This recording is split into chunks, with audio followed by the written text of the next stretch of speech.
OHIO podcast Thursday night call-in show. I am Buckeye Boggs, aka the Podfather, back from sunny Florida and warm Florida, back into the cold, frigid tundra of the OHIO podcast. And I was greeted so warmly by my co-host, mind you, who tried to steal my show and become the host of the OHIO podcast. The Wild Man, Chris Wilds, is joining me tonight. Chris, you did a fine job, buddy. Did a fine job. Well, I thank enjoyed it. you. Just Yeah. know, hey, the takeover's coming, Eric. You know Just like what? the NWO, I'm going to slide in on your. You go wolf pack me. Um, I think you did such a good job, Chris. You know what I think I'm going to do? What's that?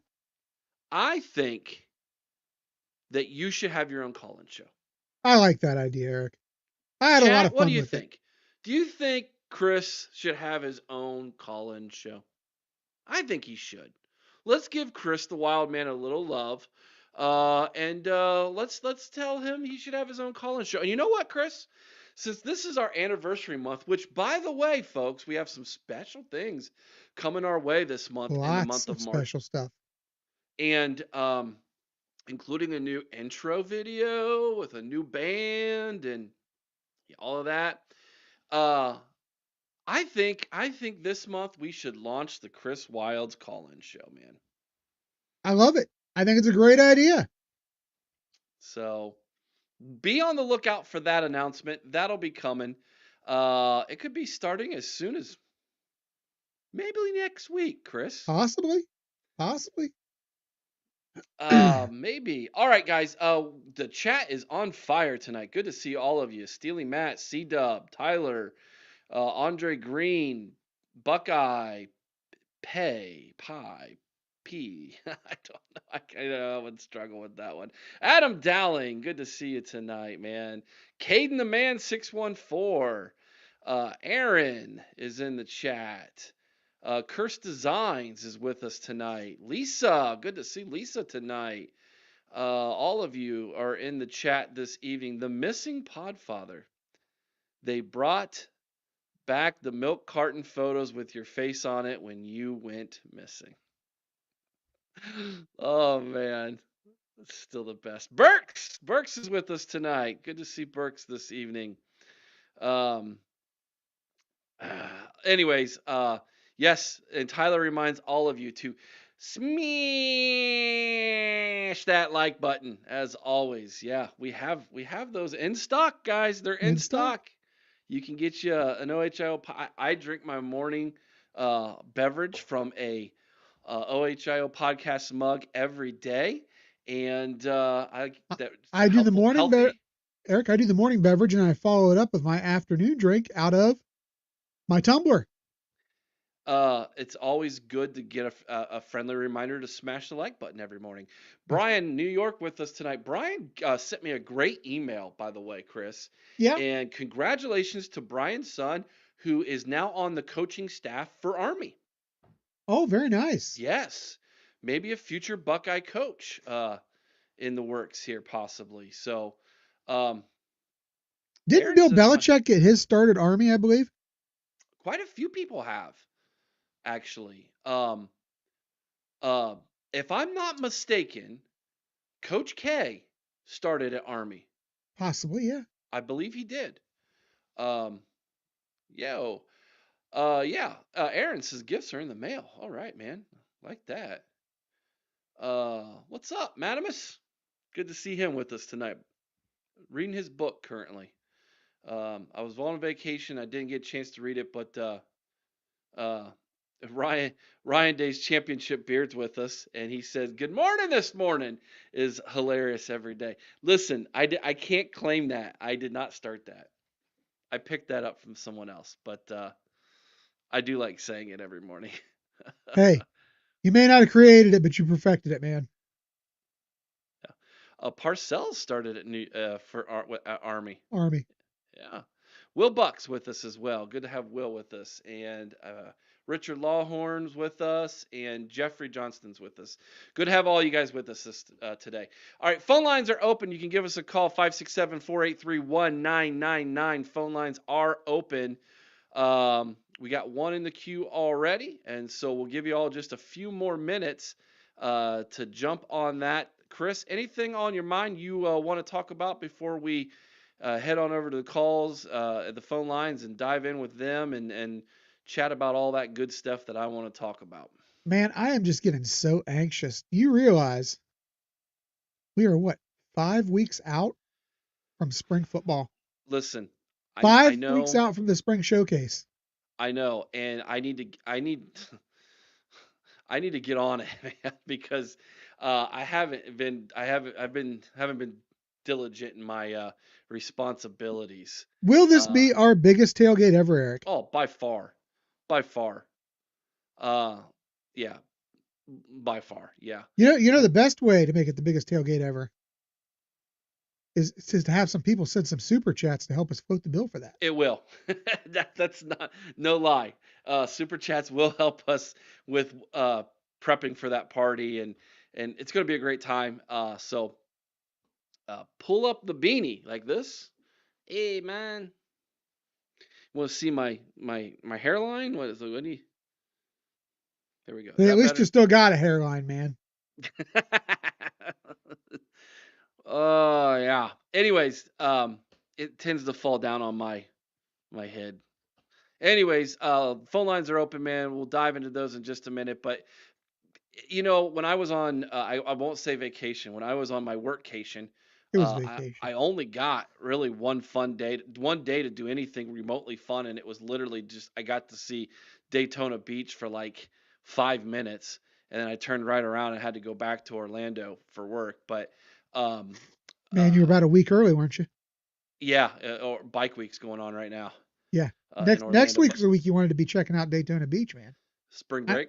I know the way you are. Yeah, but that's not funny. You're starting rumors, dude. You're absolutely starting rumors that are not true. Uh, but yeah, no, Sarah it was must not be watching. I would have got a comment for that. I yeah. would have been chastised.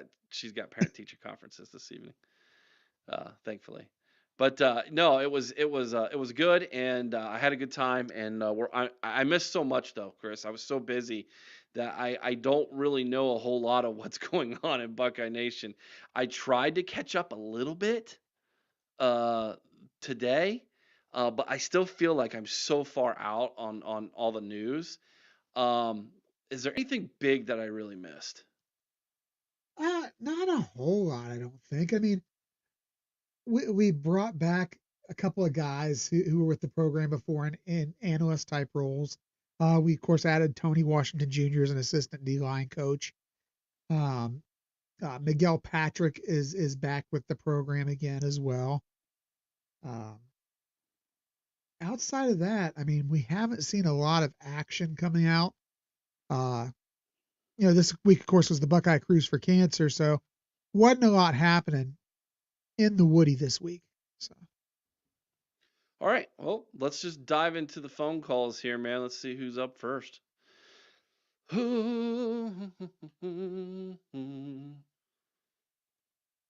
Is this a new number? We might have a new number.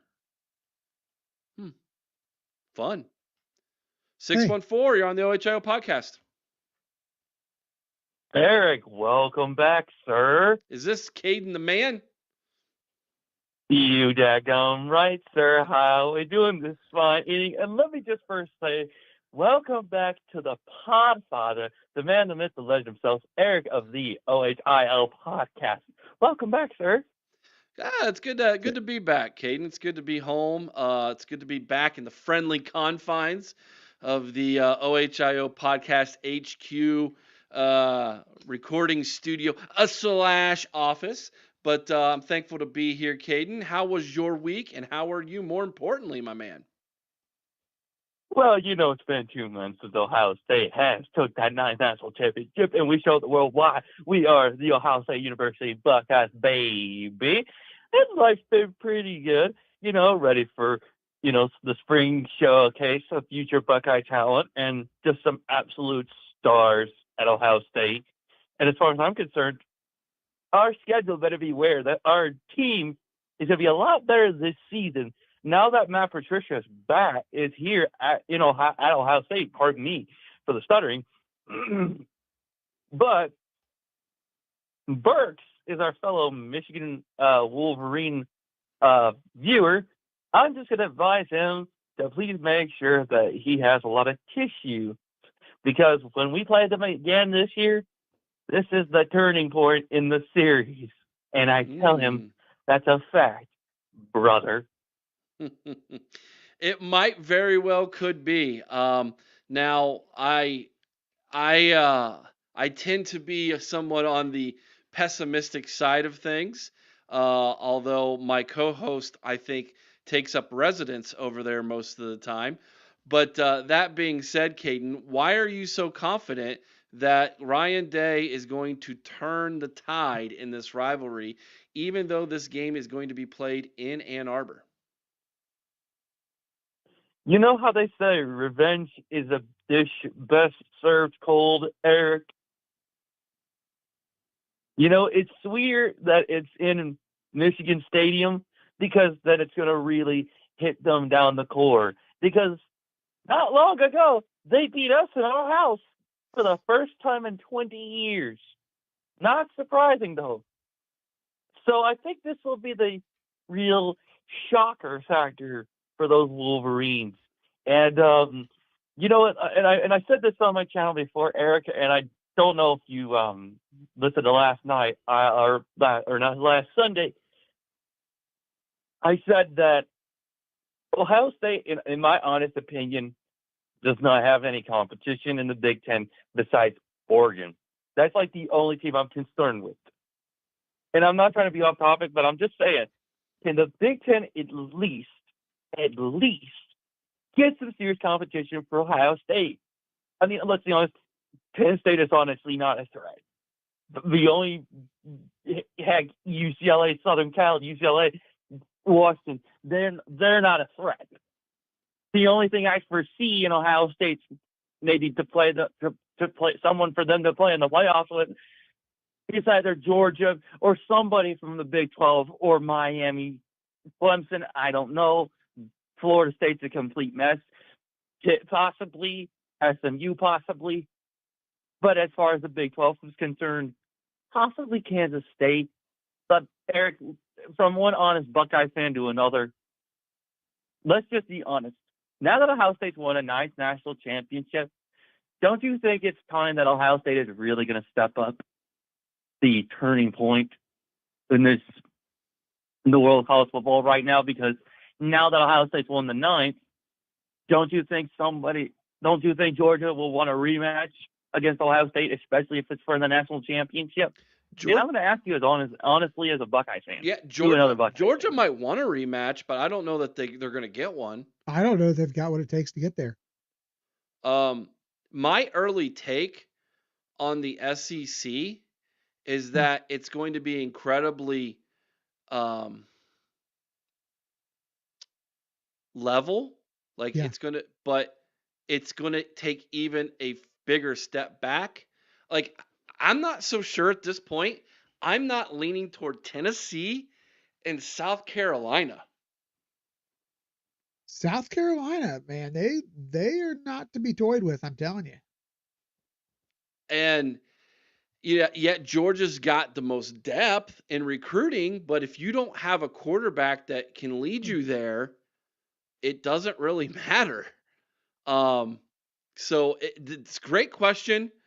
Dev calling it right now. Georgia, a 3-loss team. Yeah, I'm with you, Eric. I'm not confident in Alabama either. No, I was going to say, I think Georgia and Alabama are both easily 3-loss teams. A team that could sneak up in there would be an A&M, maybe. Possibly. I can see A&M making a move. Yeah, they're trending in the right direction, but they start the season at Notre Dame. So, which is no easy feat, right? Tyler says Texas possibly. I think Texas. No, I don't probably think the Texas. favorite. But I think Texas is the favorite, but they lost a ton of talent too, man. They did. They got a ton of unproven stuff. Dev thinks Texas is going to win the SEC for sure. I wouldn't be so confident in that. I think the SEC is. Eric, I said this Eric, I said this before on your podcast before, and I will say it again just so it's crystal clear. The only reason Arch Manning is because do you not see his last name? Manning. He's got a lot to prove at Texas. So let's just make that perfectly crystal clear. He's got a lot to go for him, but he's got to prove it. He can't just be saying his uncles made him. He's got to step out of his uncle's shadows and actually prove he's actually worth his last name, Manning. I got to disagree there. Manning is a serviceable quarterback. He's good. Is he great? Is he legendary right now? No, but is he good? Yes. He's got the ability. He's got to prove it again. But he's got to prove it again. If he plays Ohio State again at home, which is going to happen soon, he's got to prove it again. Because although he may be talented, but he's got a talented defense he's got to go up against. And Ohio State's got a defense now with Matt Patricia that's really going to really turn somebody's head around. And I mean that figuratively, not literally. But I'll tell you, we did something last week. I don't know if you guys got to see this or not, but I was on with Johnny and Corey, and we talked about the top 10 teams as far as betting odds go by CBS Sports to win the national title this year. Only 2 of those top 10, Tennessee and Penn State, are returning their regular starting quarterback. Mm-hmm. Everybody's rebooting that quarterback spot. But Manning is probably the most experienced guy, backup wise, to step in. But you also know who else is returning at Penn State? What's that? Excuse me, sorry, I was just laughing. James Franklin. That's right. James Franklin. So that's 2 strikes against you right there. All right, guys. Hey, man, we need to move on, my brother. We got some more phone calls in the queue. Caden the man, any last thoughts on your way out, brother?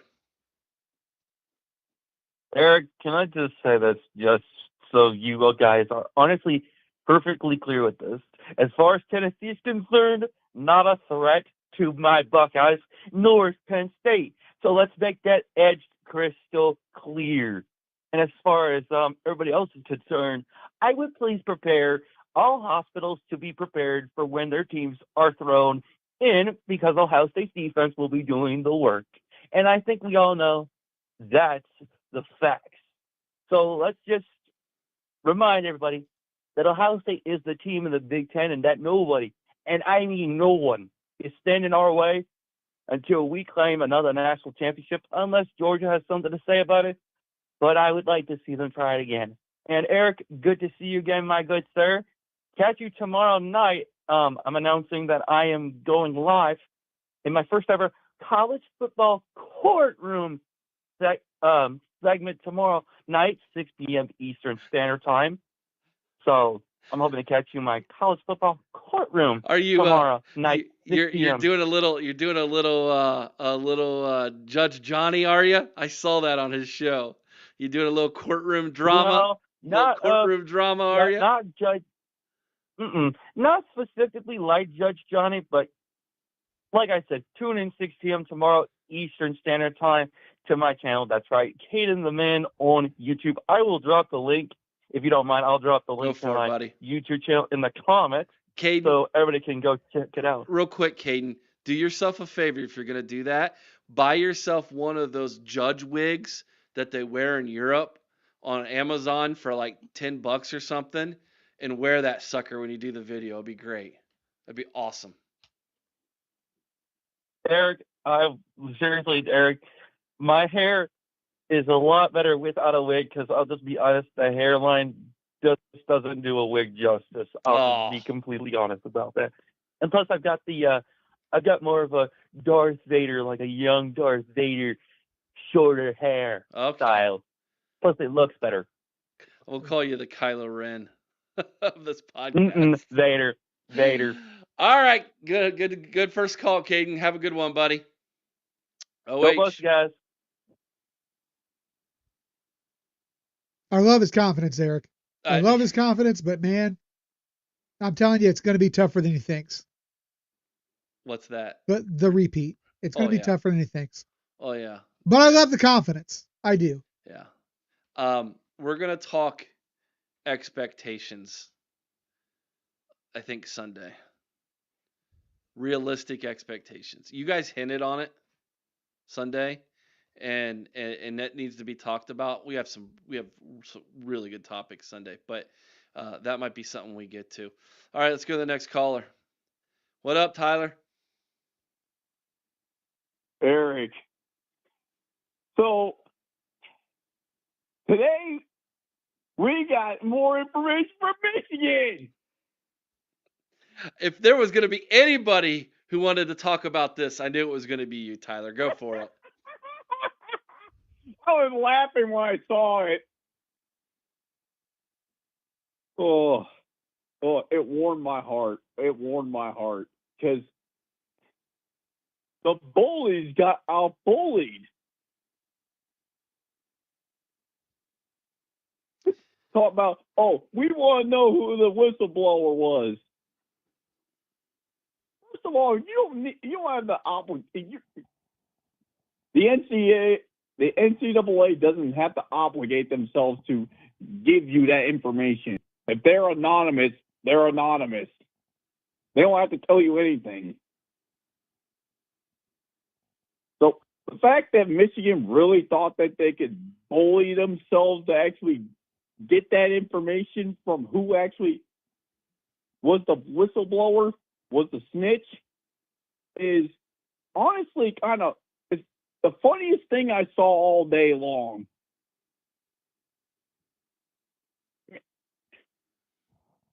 Because the same people,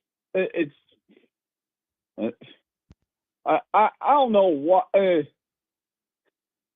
I don't like bullies at all. In Michigan, you're the biggest bully I've seen in my whole life, honestly. It's quite astonishing.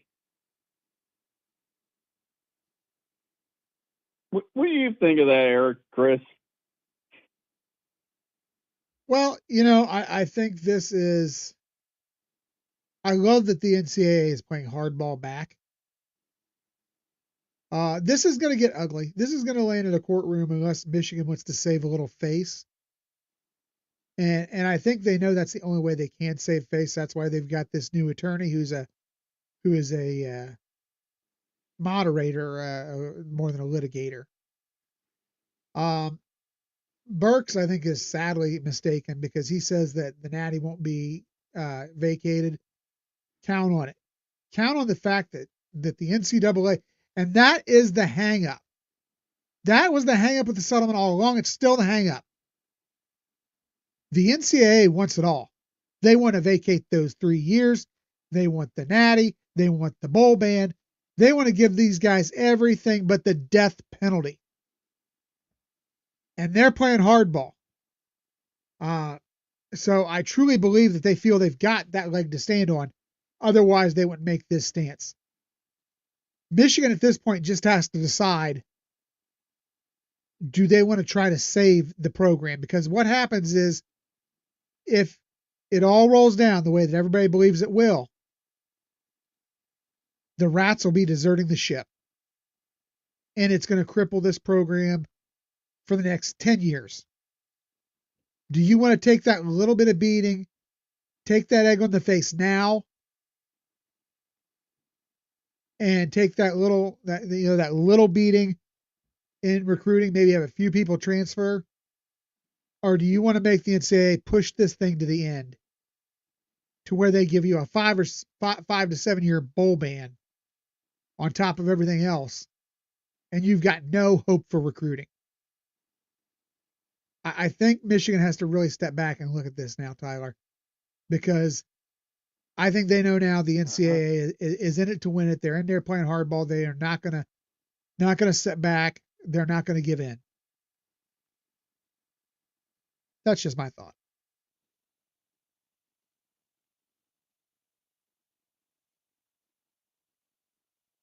So I was also doing some math today too, Eric, Chris, because I was looking on Scoop, and one of their posts on Twitter says, when it comes to scholarship production, it said something about 12% of their of rosters would be deducted. 12% of the roster. So with every team now being on full scholarship, instead of a 85, there's now 105. I was doing some math today, and 12% of 105 people is 92 players. 92 players. That's, you lose 13 personnel per year if you're on scholarship sanctions. Yeah. Those accumulate year after year after year after year after year. So 1 year, it's 13 guys. Next year, in 2 years, it's 26 guys, 39 guys, 52 guys, so on and so forth. Those numbers accumulate very, very quickly. Yeah. Yeah. It definitely has a long-term effect. That's what I'm saying. This is a move that Michigan would be best served to lick their wounds and settle, because if it comes to what the NCAA wants to happen, this is almost the equivalent of the death penalty.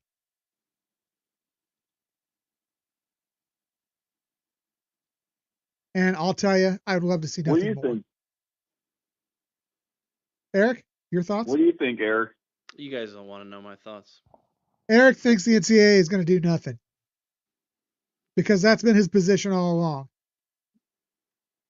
And I understand where he has the doubt from. They're going to do something, but they're digging in. They are digging in here. So's Michigan, though. Yeah, but the NCAA wouldn't be digging in if they weren't 100% sure they could win this. They can't win anything, Chris. That's exactly right. That's why. It's like my grandma trying to chew food when she don't have her dentures in, bro. They're telling toothless. This is their Big Ten and the SEC meeting, joining together, creating a coalition to govern themselves, because they know the NCAA can't do it. And I understand that the NCAA can hand down some punishment, but then Michigan's just going to tie this thing up in the courts. I'm telling you. Well, I was also doing some research too today. Yeah. So even if they go to court, do you think they want to do that when the court subpoenas everything? They don't care. Make it public for everyone? They don't care, Tyler. They've been running around with their pants down for decades, dude. They don't care. I know they have. That was Penn State, Eric. You're confused. Ignorance is bliss, dude. Ignorance is bliss in this situation. Listen. Dev says it too. If they take it to court, everything becomes public. They don't care. Dude, they literally had a football coach on staff who got caught eliciting sex from a minor. And all they did was, he's fired. That's all they did. Oh, and also, don't forget, too, there was another one that was doing looking at pictures of little kids, too. Let's just say that, too. It doesn't, listen, guys, I'm telling you, man, when you have blinders on and an ego the size of Texas, that you think you're better than everyone else, and you believe your poop don't stink, okay? Which is what we're dealing with here in Ann Arbor. None of this that we're talking about matters to them. That whole place stinks, Eric. And even if they were to say, you know what, we're going to take away the championship, you know darn well every single Michigan fan is just going to say, we all saw it happen, so it doesn't matter. Like, I don't know why we spend as much time as we do worrying about the past. I'm worried about the game in Ann Arbor in 2025. That's what I'm worried about. That's what this fan base should be worried about. That's what the coaches and the players over at the Woody Hayes Athletic Center should be worried about. I don't care about 2021, 2022, 2023, 2024. I don't care about that anymore. We won it in 2025, 13-10. I don't care. None of that matters anymore.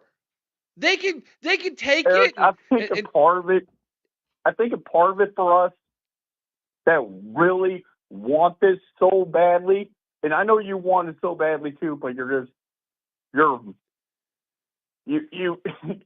wait and see mode. I believe me, I completely understand. I completely understand that logic. I think one of the reasons why we want them win so badly back is because it ruins all their reputation. Well, what it ruined, I don't Tyler, care about their reputation. They disgrace the game of football. What it ruined was it ruined careers. Think about C.J. Stroud. Think about that. Yep. Think about coaches who were fired in the Big Ten. You know, think about players who didn't get a chance to go to bowl games because they were 5-7. That's what it ruined, right? But let me explain something. Andre says, Eric, will you be willing to come back here and say that you are wrong? Wrong about what? If he's wrong about this, Andre, I guarantee he'll tap dance back here with a big grin on his face. Oh, let's celebrate. Celebrating I'm going how to much Pittsburgh. they lost. I'm going to We're Pittsburgh, gonna party with Pennsylvania. Wargo. I'm going to party with Wargo and have steak on a stone. Absolutely. But I have zero faith in the NCAA. I have zero faith in the NCAA. The NCAA has zero consistency in my lifetime. Zero. Eric, let me ask you this. Following that Michigan loss this year, how much faith did you have in Ryan Day? After the Michigan loss? Yes. I lost my faith in Ryan Day. Exactly. But we're not talking about Ryan Day. Have faith. The NCAA can bring it back too. A dying organization. Literally, the NCAA is in the ER flatlining as we speak. And you know what? After that Michigan loss, the defibrillator. And after that Michigan loss, 100,000 people wanted Ryan Day fired. Where? Listen, Christopher, is this you? Is it Chris? Is this your This is not me. Okay. I completely disagree with your logic because what it does is it holds up a standard of no cheating. They cheated. They need to follow the rules like everyone else. Liars and cheaters need to be held accountable. I agree with you 100%. I agree with you 100%. And I see Devin and Mello are disagreeing with me as well. And listen, guys, I want to make myself perfectly clear. Let me state this. I want Michigan punished. I want that. I have zero faith in the NCAA being able to do it. That's my issue here.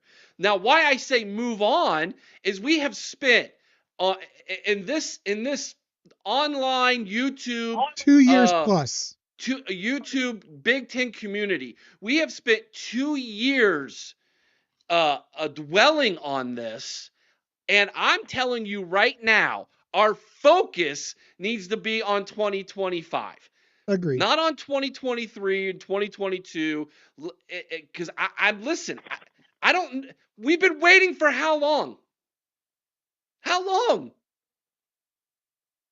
Eric, remember what I told you during my interview? Some of these investigations, they could take a long, long, long, long time. I know. And Devin and Mello, they get where I'm coming from. I know they do. I feel like the NCAA is incompetent fools who care more about lining their pocket with money. To me, they're like politicians. You get paid $100,000 and somehow after 4 years you come away a millionaire. There's something wrong with that. Okay? They've been lining their pockets from the NCAA basketball tournament for decades. That's all they care about. I think the NCAA is corrupt. I really do. It's corrupt. You think it's overstepping its boundaries a bit? Who? Oh no, they're not overstepping their boundaries, think but that- they're late to the dance. The NCAA? What I mean by that is, do you think that the NCAA, Eric, since their biggest profitable entity is the NCAA tournament, Right. do you think that they overstep their boundaries and their knowledge into something that they don't particularly care about as much when it comes to football? It's a great question. Chris, go for it. I'm going to say this. I think that they give more thought to the NCAA basketball tournament because I do believe it matters more to them. I think they have an interest in NCAA football because it makes money, but they don't give the thought and It doesn't make consideration. it doesn't make money for them. No, but their governing of it, they want to have their hands on it because it's a money-making entity. Even if it's a matter of levying fines and pulling fines from these teams, somehow they're going to get money. That being said, if you look at their lack of forethought, and this goes to basketball and football, but with the concept of the updating of rules, with the concept of NIL, with the concept of the transfer portal, they're late to the dance. They always want to do something afterwards. They want to be reactive rather than proactive when it comes to football. I do believe, though, that they care because they can find a way to make money off of it. That being said, you are absolutely right, Tyler, and the fact that maybe they're out of their, I wouldn't say they've overstepped, but I'd say they're out of their depth. They're out of their scope. They understand how things work with basketball. They don't understand the workings of football. All right, Tyler, I need to move on before I blow a gasket. All right, Eric, just take a deep breath, relax.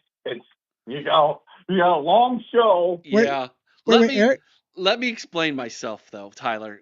Let me explain myself. I think Dev's on the line next, so if I'm not mistaken, and I want to take his call because I know that he's gonna have something good to say about Dev this. messed with him hard on this one. Go ahead. I hate Michigan. I hate them. With every ounce of my being, I despise them. I hate dealing with their trolls on a daily basis. I hate looking at their colors. I hate seeing fans in public and having to face my demons on the inside that I want to punch their faces. Don't forget the stupid winged helmets. I would love nothing more.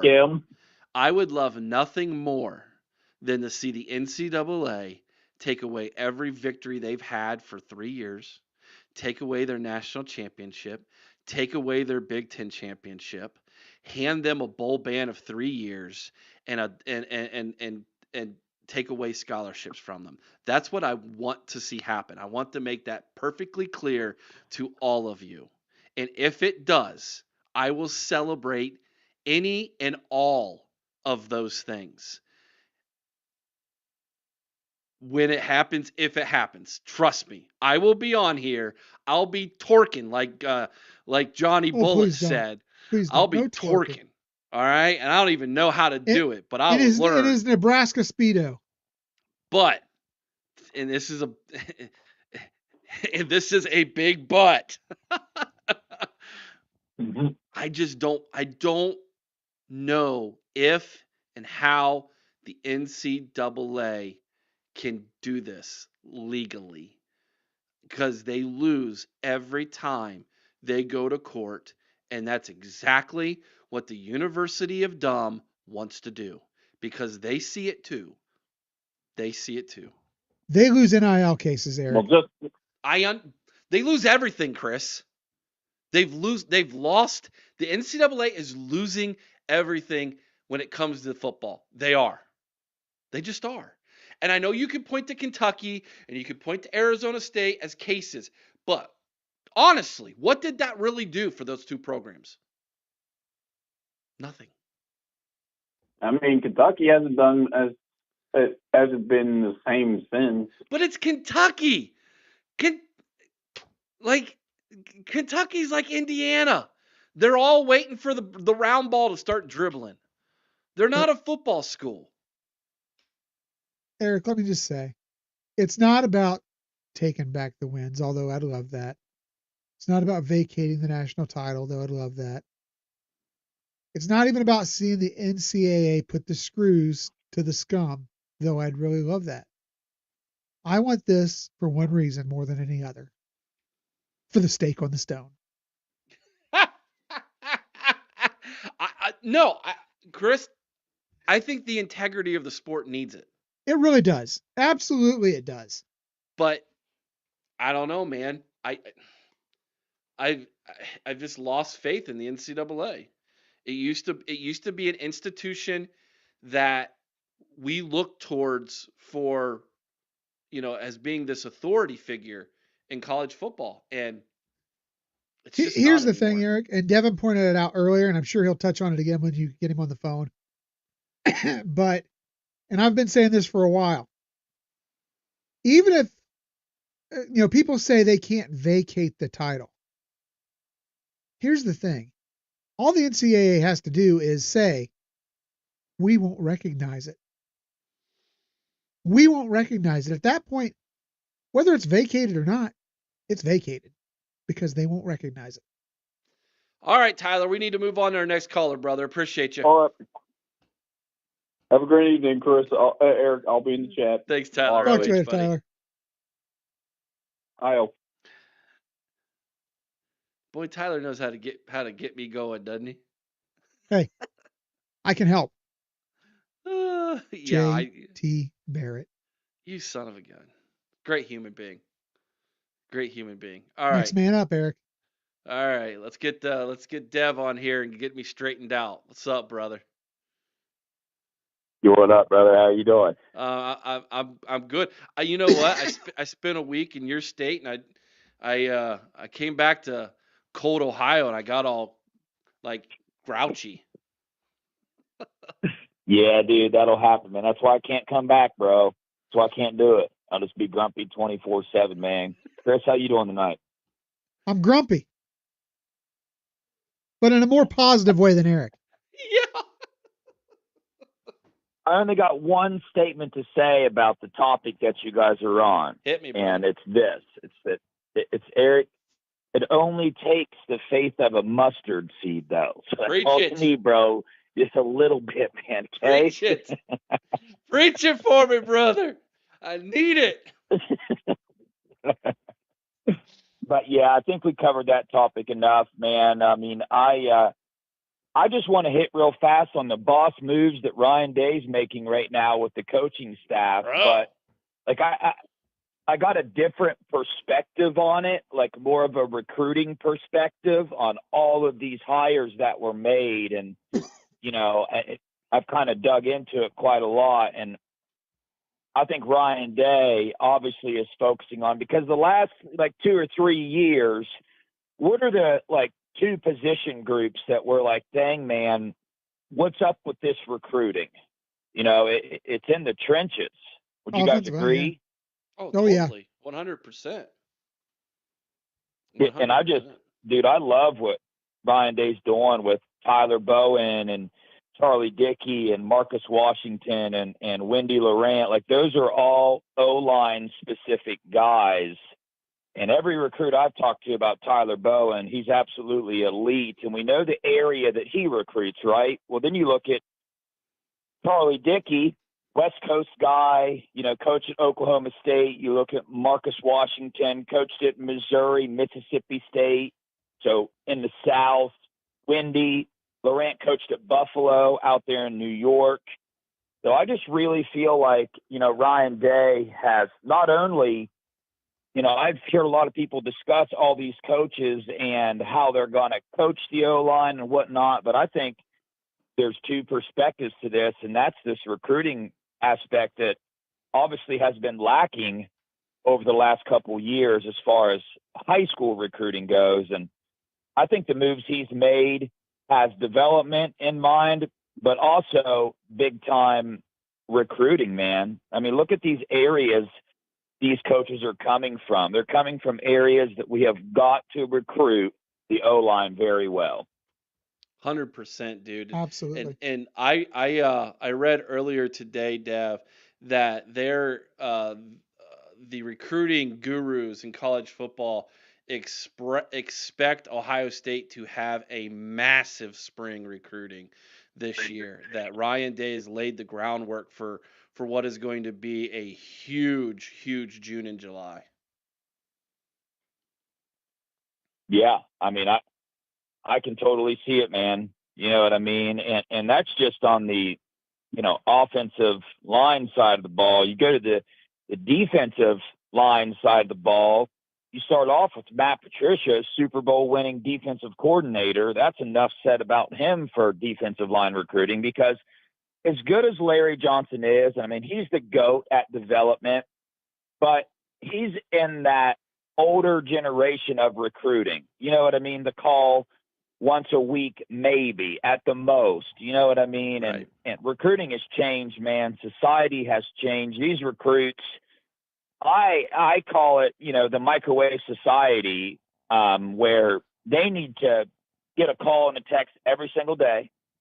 You know what I'm saying? They need to be told things like that shouldn't be said, like, hey, man, you're going to have a guaranteed starting spot. And you know what I'm saying? They just need I don't want to say it in like a mean way, but kind of pampered, you know what I'm saying, in Sure. a way.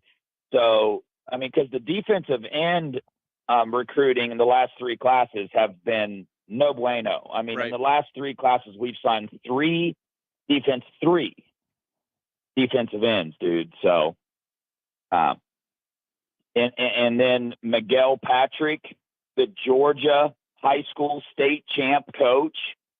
You don't think he's got some plugs in Georgia in the defensive line? I mean, that's beautiful. And then you go to Tony Washington, from California, coached at, UCLA, Oregon, was the director of player development, so from a recruiting aspect, I think that Ryan Day's eyes have been opened, and they're Ohio State's finally starting to change more towards like following the flow of this. And the next thing that they need to change is talking about money with some of these recruits a little bit earlier. Even though I don't want them to, I just feel like they're going to get left behind if they don't.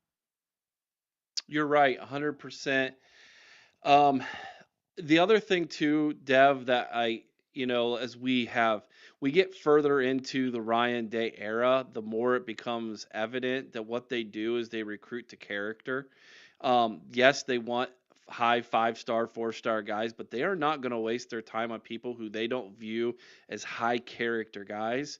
And so it's almost gotten to the point, Dev, that when we offer somebody who's a recruit, you can just about mark it down that he's a good dude.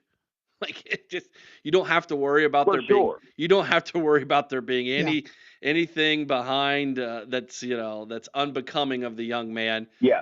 Because he's a good dude. And I think that's part of culture building, like we've talked about in the weeks past here on the show, and what the Ohio State culture is. And so some of these guys, despite the fact that, yes, they're going to want NIL, it's not the be-all, end-all for them in the recruiting process. Case in point, I really ruffled some duck feathers, pun intended, talking about how Oregon was was tampering the Ohio State's roster, including Carnell Tate, who they Yeah. they offered him $1 million or more or whatever to leave Ohio State, and some Oregon fans said that's not true. It's 100% true. Absolutely true. Carnell Tate even said it's true. Like, what justification does he have in lying about that, right? But at the end of the day, despite Oregon trying to try to get these guys to come go to Eugene, Oregon for double the pay that they're going to get in Columbus, they stayed in Columbus because at the end of the day, they want developed. They want to go to the NFL. They don't want to turn their back on their brothers, and they believe in the culture that Ryan Day and this staff have in place. And that's something you can't buy. You cannot buy that. You can't put a price tag on those things. And I think every single one of those guys who's going to be graduated, who are going to be drafted next month in the NFL will tell you, man to man, at the end of the day, you can't put a price tag on your soul or your salvation or being a Buckeye. Yeah, amen. I mean, I think that's the most underrated part of Ohio State recruiting that causes frustration for Ohio State fans, including myself sometimes. When we see certain recruits and Ohio State doesn't do certain things, they don't offer more money or whatnot, that's the one aspect that we have no vision on. We don't know the character of these guys. Only the coaching staff does. So that's an aspect of this recruiting that we might get frustrated sometimes at the way Ohio State handles certain individuals, but there could be an underlying issue here that we have no idea about. And I want to make something clear real fast. My Larry Johnson comments, he's done well in recruiting. It's not that he's not good at it. He's not Justin Fry, okay? I believe Larry puts in as much effort as he possibly can. What I meant by that is recruiting has become so wild and so many moving parts that he's getting a little old. He needs help. That's what I'm saying. Ryan Day has brought in help for him. So don't take my comments wrong about Larry Johnson. So no, I didn't, nor will I.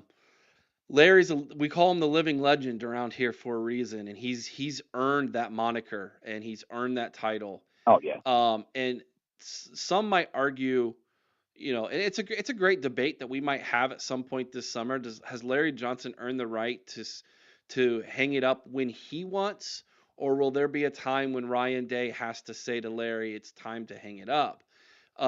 Let's see what happens in this recruiting class before we make that determination. I think that this recruiting class will tell us a lot about how much steam's left in that locomotive that Larry's got running. And when and if that day were to come, which if you ask me my opinion, and I'm willing to give it because that's just who I am, I think this is going to be Larry's last year. His contract ends at the end of this upcoming year. I think the conversation was had between him and Ryan. And I think Larry said, you know what, I'm gonna go one more year, and here's why I think he wants to. I think Larry's super excited about teaching and coaching a defensive line with 4 new starters and showing everybody he's still the man. Yeah. Yeah. Go on top. I think it might be 2 more years because I heard Edric Houston say that Larry said he was going to be there with him, you know what I mean, the whole time. And then I did not hear any of these other recruits, the 2025 class, make that statement. So I'm curious to see the 2026 class, you know what I mean, if any of these defensive linemen make statements like that. I know that's a shot in the dark right there, but that's the little piece of information I'm going on. But I know for a that fact, will be a good debate. I know for a fact he promised TJ Tuamulau's family and TJ he would be here for as long as he was a Buckeye. And then the question was asked, what did he promise Houston? And the response was a fat sum of NIL. That's what he promised him, Edric Houston. So 2 for 2, baby. Yes, sir. Yeah, but no, I mean, overall, Ryan Day, the hires that he's made, It's easy to pick them apart with Tyler Bowen ain't been an offensive line coach for so long, Matt Patricia and the cultural stuff and all this. But if you look at Ryan Day promoting from within, protecting his culture, and then the support staff that he's hired, the Charlie Dickey's old school developmental O-line coach to make up any areas that Tyler Bowen is lacking in. I mean, it's Nick Saban-ish type of moves that I see him making, and I'm excited to see where Ohio State goes. It's very exciting for me to see the growth of Ryan Day, because I've been right alongside all the fans and the frustrations that they've had. But one thing you can say is that, he makes changes when they're necessary. Might not be the timeline that we want all the time, but he did this last season. After the season, we heard about from the players and from everybody else, everything that was going on inside. For Ryan Day to be able to manage all of those things going on and go out and win a national title, the first 12-team playoff, Ryan Day has, I think, earned the respect and the right to do what he wants as the head coach. Yeah, I agree with you 100%. Minus for the scum games. During the scum games, we're allowed to say whatever we want about Ryan Day. But other than that, and we will. We can do what he wants. Oh, well, Ryan Day's going to get tush pushed in that game from this fan base. I'm telling you straight up. Ryan Day is going to get tush pushed for the victory in Ann Arbor by this or a fan foot base. in the tush, one of the two. Yeah, he's tush push about to happen like Ryan Day has never experienced in his life. Good call, Devin, man. I appreciate you so much, my brother. Thanks for the phone call, brother. Yeah, appreciate y'all. Stay blessed, fellas. All right. Oh, wait. Please, Dev. Yo, see it. So Eric, you brought up Carnell Tate in Oregon. Here's the thing. Do you really think that any wide receiver who's taller than 5'4" and weighs more than 130 pounds is going to go to Oregon? You guys were so hard on Tez Johnson, dude. You guys were like, you saddled him Sunday night, man. That was rude and crude. He got what he deserved. He's a good dude. He's a good guy. He's like the one Oregon player I liked. I don't like any Oregon players. You don't like life half the time, Chris. I love my life. I didn't say your life. I just said life. I love some life. Oh my gosh. All right, let's move on, man. Let's Who do we move on. Well, we just got done talking about Larry, who's a living legend. It's time to move on to the next legend. Oh, I gotta get my running shoes on. Yes, sir. What's up? How's it going, Ray? I got a bone to pick with you. You called him the living legend. What do I got to do? Run backwards and hop over somebody on the sidewalk or what? Listen. Call me a living legend again. Ray, there are living legends, and then there's Ray. You are in a class all your own, my brother. All right. Hey, when's pro day for the Ohio State players? That is a good question. I don't know. Let me look it up for you real fast. Because I'm kind of disgusted. I thought Henderson would run a better 40. I wonder if he's going to run it at the pro day. And also, I was a little disappointed in our Will Howard throwing the ball. I'm hoping he can do a better job at pro day. Plus, will he run the 40? Because he didn't run in Indy. We shall see. March 26th. March 26th. What days that fall on? A Wednesday. What days that fall on? Wednesday. That is Wednesday? 3 weeks from yesterday. Oh, okay. So he's got 3 weeks to get it in gear. What's Will Howard going to do? Is he going to try to run the 40 yards at the pro? He should. Or what? He should, because that's part of his strength is his legs. Yeah. I think a lot of these guys didn't do a whole lot because of the proximity to the time-wise to the game, is what Jack Squared said. They're going to be worn out. You know? Yeah, and if I'm not mistaken, the track in Indy is not as fast as the track at the Woody. is what I've been told. It's not as fast. Our track's faster. Yeah, that you can run faster at the Woody than you can at Indy for some reason. A lot of players Yeah, talk well, about that. Henderson needs to run again. I think he could get in the 4.3s instead of 4.4s if he ran again, because it might help him at his stock value. You know. Yeah, I think Quinshon, it helped him. Quinshon's stock rose a little bit. Well, man, that broad jump was the other one. Right. Oh my goodness. Yeah. Well, and here's the thing, Ray. I will never understand how going and getting measured and doing the most non-football things there is somehow helps and hurts you when you could just turn on the film and watch a guy. Well, look at the stupid questions they ask these guys too. I know. So stupid. Some of the stupid. I've heard some of the dumbest comments that they've asked questions to these guys, and you almost want them to smack them when they talk like that. If a blue bird builds a nest on Wednesday, what will he be thinking come Friday? What? Like, what's this have to do with football? I know. You know, these owners and these people that are only there 1 or 2 years usually they get fired because they are stupid. Hey, I listened to the Scoop tonight before I put you on.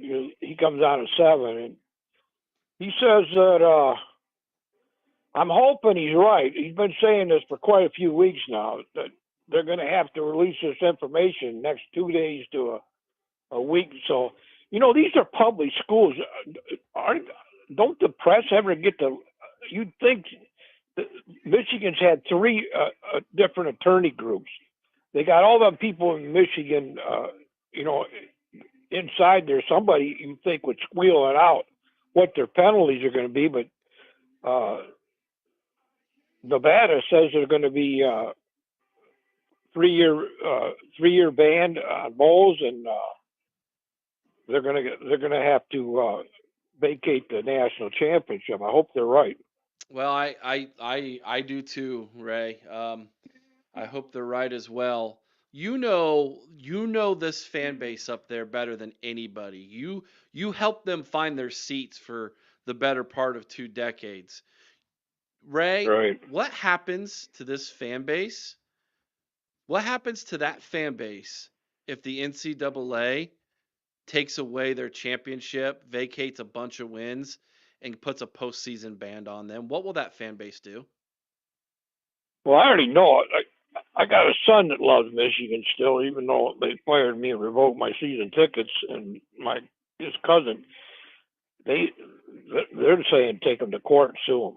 So you know they're going to go all that way. But if the NCAA is really investigated after 2 years, they don't have enough dirt on them to take it to court. And I like I said, it's probably going to go into a Michigan court for the first 1 or 2 times. Then they can get appeals, and then you may have to take it all the way to Supreme Court. But if they got the evidence that they should have on them by now, I mean, I still want to know how they only lost 1 game in 3 years, and it happened to be the Michigan State game, and that's where that running back had a great game, and all this gambling scandal. They won on all these bets on all these games over the years. You trying to tell me that somebody in that Michigan thing didn't set them up, you know, to win all them games like that? Of course they did. Everybody knows they cheated. Even their fans admit that they were advanced scouting, as they call it, right? But in their heads, everybody was doing it, and therefore it's okay, right? Like they justify their sin, Ray, by trying to say everybody. It's okay that we cheated on our wives because everybody cheats on their wives. That's literally their logic. Hey, I got through to Paul Feinbaum today. He hasn't been taking my calls for quite a while. I got through there and told him about. I said, I can't believe, Paul, you in the press don't bring this out a little bit. I know you're on ESPN and all that stuff. They're not going to do anything. You're listening to the wrong basis. If you're going by Ohio State fans, they're the rival. You can't listen to the rival. That's his mentality. I mean, he doesn't even think they're going to get anything. It's interesting, huh? I mean, Yeah, I can't figure out. Like, if you ever watch ESPN or any other channels, sports talk shows, they never talk about this. Never. Now it's close to, like I told Feinbaum, it's like 3-4 months away from being final verdict, and then maybe have to take it to courts after that. But we should know by June or July, right? that's what they're saying. But again, I also heard we should know something before the start of last season, and we didn't either. So Yeah, I know. That's what gets me. We're 2 years and 2 months when they first started investigating them, and here we are 2 years, 2 months later. We're still waiting on a final verdict on what they're going to get or whatever. Ray, I just have a thought. You mentioned Feinbaum and ESPN not mentioning this at all. And Yeah. I'll tell you, I think I've got a theory for why they don't.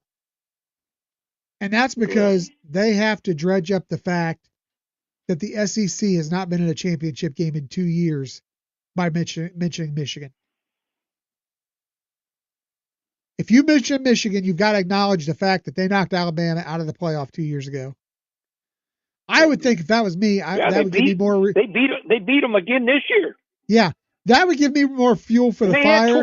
They had 12 players out in that game, and they still beat them. Yeah, that would give me more fuel for the fire. But I think the SEC is playing the scolded pup role right now, and they just do not want it acknowledged. They don't want anything brought up about that championship because they weren't a part of it. They would like nothing more of the SEC than to forget the last 2 years existed. So that's why you don't hear them talk about Michigan. That's why you rarely hear them acknowledge Ohio State. If it isn't lying in their pockets, they don't care.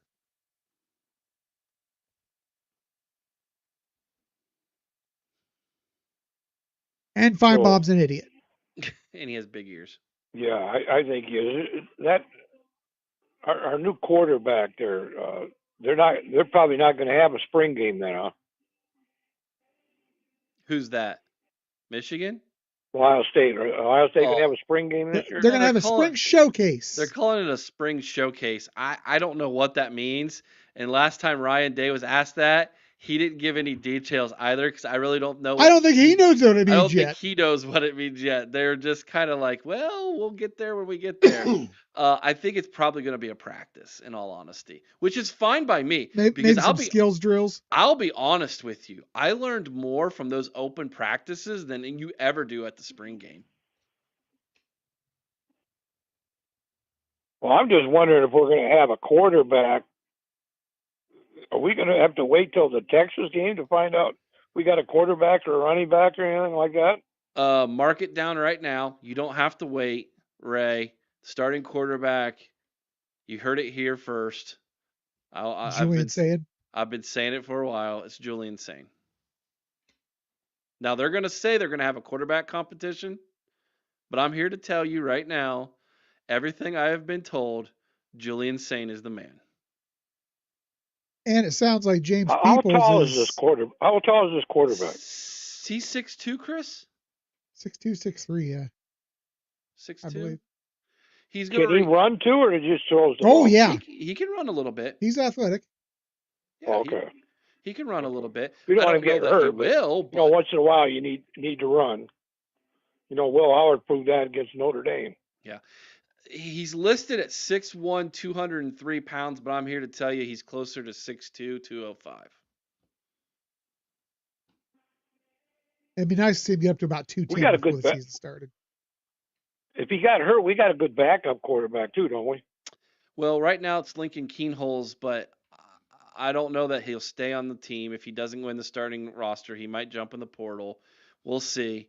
I hate putting that type of mojo on a guy, because maybe he will, maybe he won't. But at the end of the day, I think that you're looking at possibly Tavian Tavian St. is Clair, number the 2. freshman, being the backup, and I'm okay with that. He's a very talented young man. He will be a freshman. He needs to be seasoned a little bit. But I'm here to tell you the coaching staff loves Julian Sane. So And at that point, you've really got to go into the portal and get an experienced guy to yeah, to add some they'll depth. go get somebody who's like a 5th-year senior, but who wants to just be the backup here. You know? Just not Davis Warren. Just saying. People's going to be the running back. I think it's leaning towards Peoples right now. I think he's going to be one of two. I think that they're going to run a 2-back system again. I think that that's going to be a Yeah. norm at Ohio State moving forward. Who the second one will be could be up in the air, but might be one of the freshmen, might be the guy they got from West Virginia. But I think Peoples is going to be the running back. He is having a monster winter workout. I don't know if you've seen pictures of him, Ray, that they've posted. He's put on some serious muscle. We'll see what he does. I know this much. He's going to be running behind a pretty good offensive line, and that means a lot.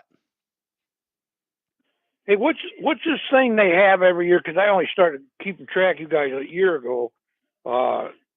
This cruise they go on for cancer. I guess it's quite beautiful thing they do. Is that over with now or what? Yeah. So they it just got wrapped up. It's every single year at the beginning of March, and they raised 4.5 million. Was it? I believe I should know. I just wrote the article. On the cruise for cancer for the James Cancer Hospital there in Columbus. They've been doing it for the better part of, I think, 2 decades now. I want to say Chris Spielman. 20 years, huh? Yeah, I think that's great. Well, Bobby said his first. Yeah, Bobby said his first one was his second year in the NFL. Yeah, so that was 20 years ago. Yeah. Anyways, yeah, so it's something that is it's not cheap to do. I mean, if you've got the money to do it, it's a lot of fun. I've never been on it because I'm not a rich man by any stretch of the imagination, but yeah, I know the feeling. But it's a lot of fun. And this year they honored Archie Griffin, which was really cool. I know. I seen that part. Yeah. So I watched it on YouTube. They were talking to them on YouTube. I seen that part. Anyways, I'm gonna let you guys go. Hey, I got to get 2 more shots coming up here. I'm walking around, but I'm not running right now. I'm waiting to get done with all these. It all broke down on me in the last 10 weeks. I guess I should have never bragged up to you guys I could run backwards all the time. That's all right, brother. You're always in my prayers, my man. I appreciate you. Have a good night. I'm still walking, and I'm 70, going on 76. I had 6 months from 76, so God's been good to me. I'll get through this, and I'll be running here pretty quick again. All right, my friend. Thank you so much for calling in. Have a good night. Hey, God bless you guys. Keep up the great work. OH. IO. IO.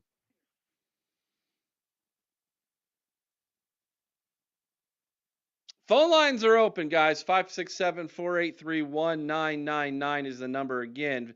We're scrolling on the bottom of your screen as well. 567-483-1999.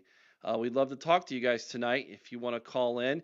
TJ Burkle was in the chat for a while. My friend TJ Burkle from over at the Common Fan podcast for Nebraska. They run the fastest growing Nebraska podcast on the internet, very similar to what we do here. We had them on for our Nebraska-Ohio State preview, and we have a rivalry trophy with them. This is where the whole Eric would wear a Speedo if we lost came from, is because of these guys right here. They've got one of their co-hosts who calls into a very famous show. Who's the guy out west who goes, rack 'em? He's had a show for a long time. Do you know what I'm talking about from out on the West Coast? Not right offhand. He had a national show. Anyway. Not Jim Rome, is it? Yes, Jim Rome. Yeah. So. I hate that jerk. Why? He's an idiot. He's a bigger idiot than Feinbaum. anyways, one of their co-hosts has been calling the Jim Rome Show for a long, long time, and his name is Geoff. It's Jeff. Geoff in Lincoln is what he's known as, is on the Rome Show, and so Geoff and I had a bet going, and so the bet was that if Ohio State lost, I would have to wear any item of clothing he sent me. And he's not a big guy. He's a very small dude. And he was going to send me a Nebraska Speedo to wear. That is where the joke comes from. I sent him an OHIO podcast beanie that he wore on the show after they got beat by Ohio State, thankfully. So that's where that all comes from. Okay. So Eric, I don't know if you saw, there were some friends talking about movies in the chat over here again. Yeah, were there? There were. We may have some information for them coming up in the near future too. Man, I tell you what, I missed that podcast. Chris and I used to run a podcast called Varsity Videos. It was so much fun. But it never went nowhere. Although I did get a message back that said from one of our listeners who said, "When are you going to bring that back?" And I was like, "Yeah, we've talked about it. I have some ideas, but we would run it in the off season to kind of fill the Yes. gap between the end of football and then the start of football in late summer." So, yeah. Oh, there it is, Eric. Blues, Varsity Blues. one of my favorite. One of my favorite, dude. It's a Billy 10. Bob 10. and Billy Bob cried because he's a bit of a crier. Tweeter drank beer because, well, Tweeter drinks beer. You should do a movie night show. Listen, buddy, we did more than a show. It was a Yeah. weekly thing for a while. And I've got some ideas. We might start a new channel. Just for fun. Diversify the brand. Yeah, why not? You know. All right, let's see. I'm slow on the gun tonight. Eric's back in body, but his mind is still in Florida. What's up, Burks?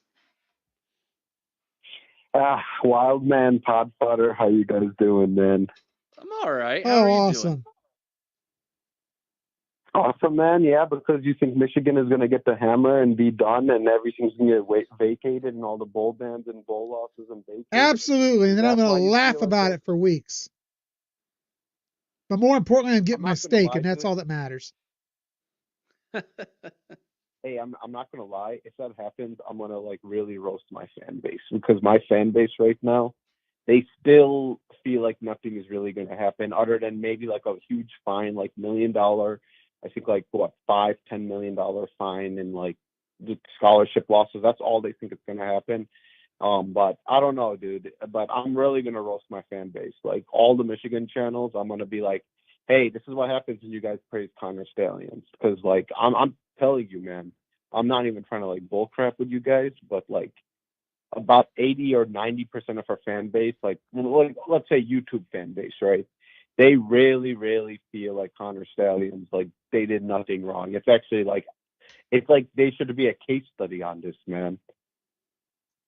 Well, if you want to roast your fan base, I'm sure that we can help assist you with a platform for that. Yeah. We can give you a platform to assist you with that because they love nothing more than to come on here and troll us. So. Well, Yeah, it's crazy. Yeah. Go ahead. Burks,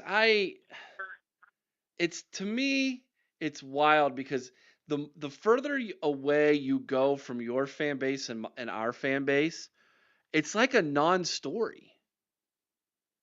You know, Notre Dame dabbles in it a little bit, but name me one other fan base that talks about it like we do. It's not even close. Yeah, it's you guys. It literally, like Michigan fan base is like they're trying to get away with this, like trying to get out of this. But no, you guys are like kind of making this story relevant. I'm not gonna lie. Well, I guess that's the one good thing about not letting it go. I guess I don't know. Like I am to the point, Burks. I'm not gonna lie. I am to the point where if I spend any more time dwelling on it, I'm going to lose my freaking mind. Like there's so much more to life, in my opinion, than watching your rival suffer. Well, I don't know. It's awfully enjoyable. I understand why you would think that, right? But I'm just at this Yeah. point, I'm just like, the best form of revenge is going into Ann Arbor and winning the game next year. It is. All right, let me ask both of you guys this, though. And Burks brought it up. We're keeping this relevant, is how he put it, I believe. So, do you think that the Ohio State fan base, and this is just, let's throw it out there, as much as the Michigan fans want to hide it and pretend it doesn't exist so it goes away, do you think Ohio State fans want to keep it alive because there's this fear if they start to let it go, then the NCAA will just sweep it under the carpet? It's a good question. I don't think so. What do you think, Burks? Yeah, I don't think so either. I think like it's India. I don't think really Ohio State really has a say of what the NCAA, is really going to do. Really, they're not going to just listen to Ohio State and say like, oh, this. I think NCAA and I think it's a Big Ten. Like after the Harbaugh suspension over Connor Stalions and all this stuff, this is like the Big Ten. I personally think the Big Ten wants them to punish Michigan. That's just my opinion on it, but I feel like the Big Ten is. I don't know. They were really pissed off last year. It seems. Well, with that. So. And I'm not saying that the NCAA is going to listen to Ohio State. What I'm saying is, if Ohio State's not keeping it relevant, it makes it easier to sweep away. Because if the fan base isn't clamoring about it, it just kind of fades into the background.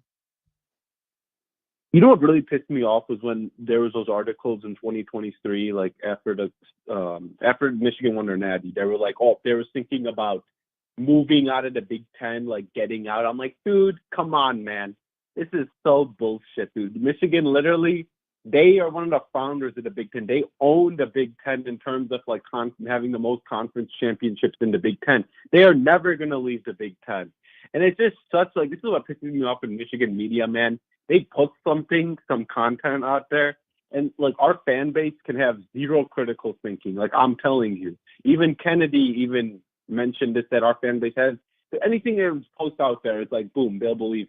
That's Michigan fans. But I try to, okay, it's just fake crap. Michigan's never leaving the Big Ten, and that's that. Yeah, Ohio State fans did the same thing. They were saying the same thing back during COVID.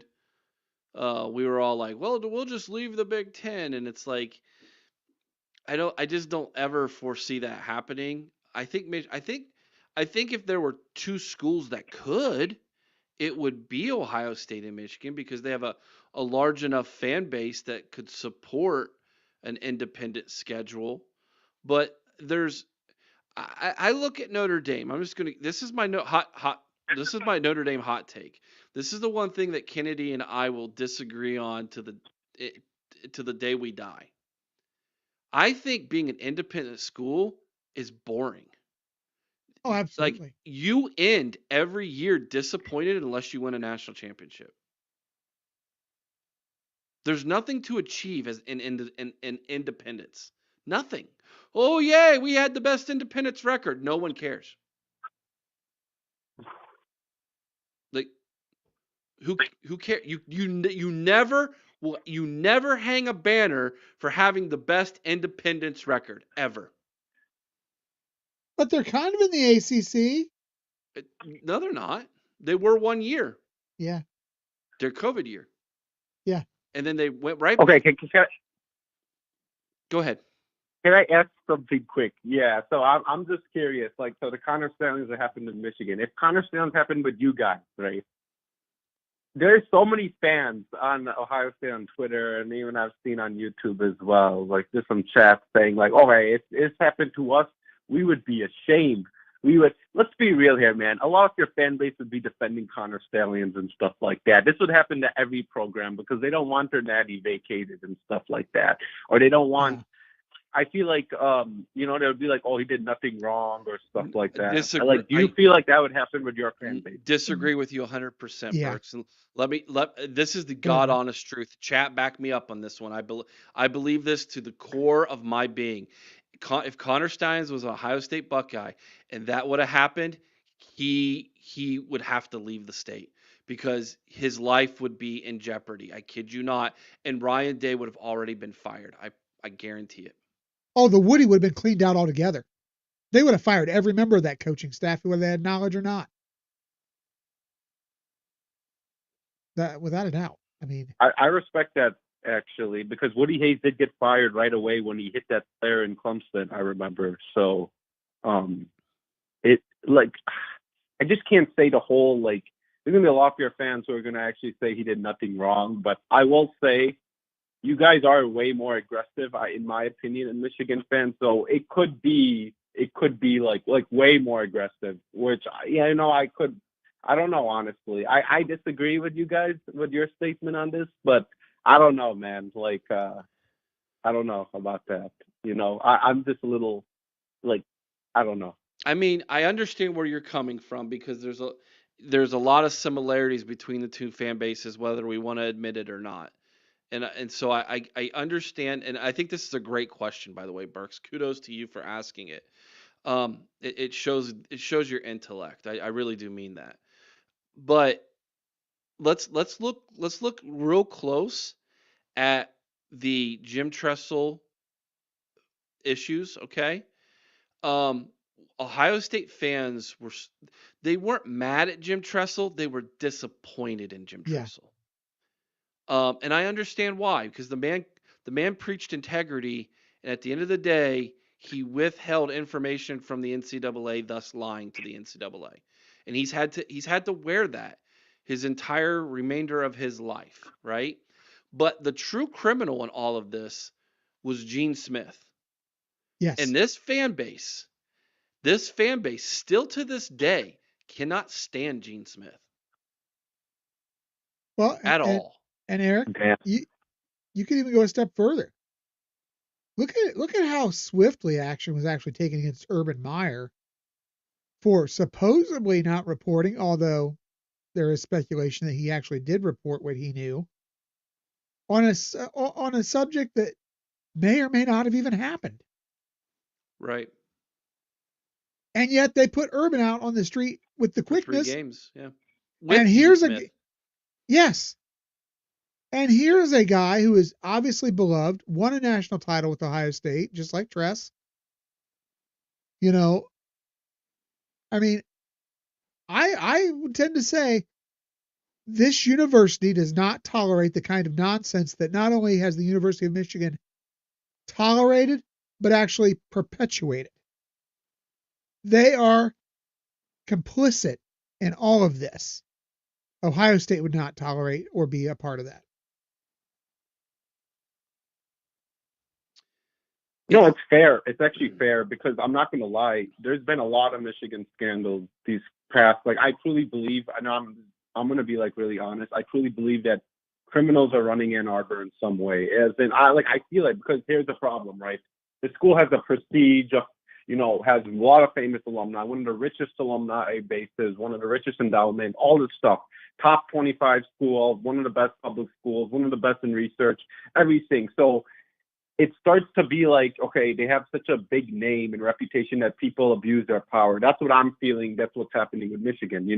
We got the Connor Stallion stuff, then we got the Morty man, what was it? The Bo Schembechler doctor, 490 million sexual assault case, which was disgusting. That's why I'm a Bo Schembechler hater, to tell you the truth. And then you got the Michigan president, man, the Schissel guy, that guy who was not the Ono. Ono is actually a better guy, but the before one, right? He didn't really care about the LEVIT program. And what did he do? He cheated on his wife and took some of that Michigan endowment, right? Like not endowment, but some of the funds to pay for his vacations with the other mistress or something like that. And then he got fired. So like, it's crazy. And then the MDN as well, getting bankrupt and all that stuff. So it's actually crazy. But yeah, no, I agree that some stuff, it's just, I don't know, man. Like, it's crazy to tell you the truth, being a Michigan fan and, knowing that there's more scandals happening in Ohio State. Like, I respect that Ohio State actually does a lot of stuff. Like, they don't get them scandals like what Michigan does, and in like a university whole. So yeah. It's one thing for us to say it. It's another thing for us to show it if that were to happen. And so I will say that I'll stand behind my feelings of what the fan base would actually do. But at the end of the day, I might have to eat my words if that were the case. Now, I think you have to take every incident into account and look at it through its own prism instead of trying to throw everything into the same ball of wax. And so every incident has its own level of story behind it and level of vinegar, if you will. But I would like to think that this fan base would hold our leaders accountable. I mean, Burks, you have to admit, after that game on November 30th, you tuned in. We were ready to fire Ryan Day. Yeah. No, you guys were. I agree. So if there's one thing about this fan base that you can count on, it's that we're not too bashful about letting our feelings be known. So if we felt like there was a individual in the coaching staff that did this program wrong and some pretty prominent voices started to voice their opinion of that person, and you all know who I'm talking about and who those voices are. You can guarantee the fan base will get behind those voices and they will go after a coach. Yeah, and I just think it's because a huge thing is you guys are a more passionate fan base. I do agree on that, and that's the thing. Like, you guys are so passionate that's why you guys can be pretty crazy and aggressive sometimes. That's just my opinion, but you guys are more passionate, and I do feel like, with your fan base, it's like you guys are fans of, when you guys support the football team, you guys support every single thing about the university, the sports team. The Michigan fans, a lot of them just only support the football and the football only. They only care about what the hell is happening in football. They don't care about this other stuff, this academic, issues that's happening with like the president getting fired or Michigan or stuff like that. So I feel like, yeah, you guys do.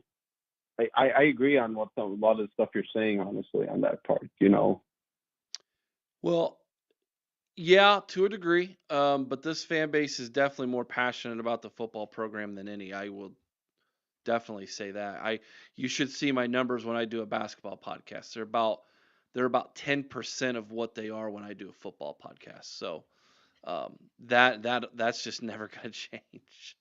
Unless the basketball team got really good out of nowhere, then all of a sudden we might be basketball crazy again in the state of Ohio. But it's just been so long since that's happened that everybody just wants to talk football. That's how it rolls. Burks, I appreciate you calling in, man. Yeah, take care, man. Oh, he's a good dude. Eric, I just have to throw this. I pulled this quote up, this comment up for a reason. Yeah. And I'm sure you know why I pulled this comment up, Eric. Yeah, because do we really want to have this argument right now? All I'm going to say is, Christopher Sowers, my friend, we're going to have to agree to disagree here, because the fact is, if the action was illegal when it happened, then you broke the rules. It's that simple. And there is no forgiveness. Yeah, there is. No, there is no forgiveness. Is. I would still not let those players who participated in that action have anything to do with the program. All right, I'm gonna blow your theory out of the window right now. Go ahead. Do you know anybody currently who smokes weed? Do I?